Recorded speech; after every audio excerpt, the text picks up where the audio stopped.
السلام عليكم ورحمة الله وبركاته. رب اشرح لي صدري ويسر لي أمري واحلل عقدة من لساني يفقهوا قولي صلى الله عليه وسلم. ఇదే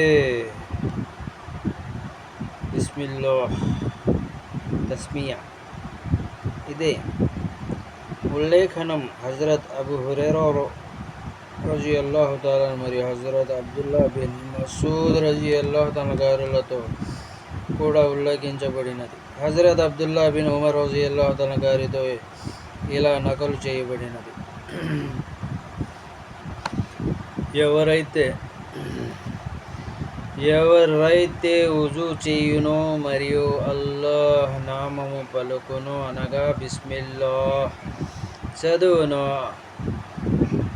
ఆ వుజూ అతని శరీరం అంతయు పవిత్రం చేయుటకు కారణమగును.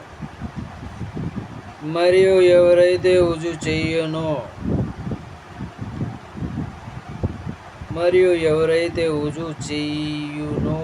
కానీ అల్లాహ్ నామం పలకడో, ఆ వుజూ కేవలం అతని అవయవాల పవిత్రతకే కారణమగును. అనగా కడిగిన అవయవాలు మాత్రమే పవిత్రమగును, శరీరం మొత్తం పవిత్రత ఉండదు. వివరణ: ఈ ఉల్లేఖనమును అనుసరించి వుజూ ప్రారంభంలో బిస్మిల్లా పలుకుట మస్నూన్ మరియు పుణ్యం కలిగి ఉన్నది. కానీ పలుకకపోయినా వుజూ పూర్తి అయిపోతుంది. పలకకపోవడంపై కేవలం పుణ్యం తగ్గుతుంది. కనుకనే లా వుజూ లిమన్ లం యజ్కురిస్మల్లాహి అలైహి వంటి ఉల్లేఖనములను అనుసరించి దీనిని ఫర్జ్ అనగా తప్పనిసరి అని చెప్పలేము. ఎందుకనగా ఫర్జ్ అనేది ఖురాన్ యొక్క వాక్యం లేదా హదీస్ ముతవాతిర్ అనగా ఎక్కువ బలము గలది, అనేక సహాబాలు ఉల్లేఖించినది తో సాక్ష్యం ఉండవలెను. మరియు ఏ ఉల్లేఖనములో అయితే బిస్మిల్లా పలకని వుజూ దోషపూరితం అని ఉన్నదో అవి ముతవాతిర్ స్నానం దర్జాకి చేరదు.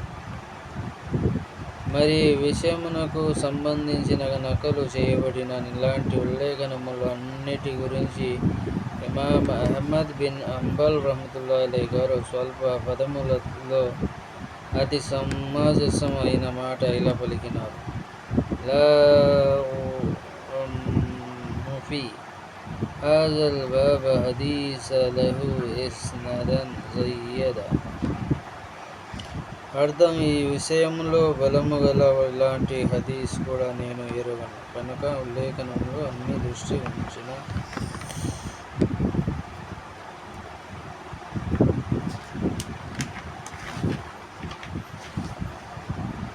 వుజూ ప్రారంభంలో బిస్మిల్లా చదువుట అనేది కేవలం మస్నూన్ అనియే చెప్పబడు. బిస్మిల్లా మినహా కూడా వుజూ సమంజసమే అవుతుంది, కానీ పుణ్యం తగ్గుతుంది. కనుక పుణ్యం పోగొట్టుకొనుట కన్నా పాటించుట మంచిది. అస్సలాము అలైకుం వరహ్మతుల్లాహి వబరకాతుహు.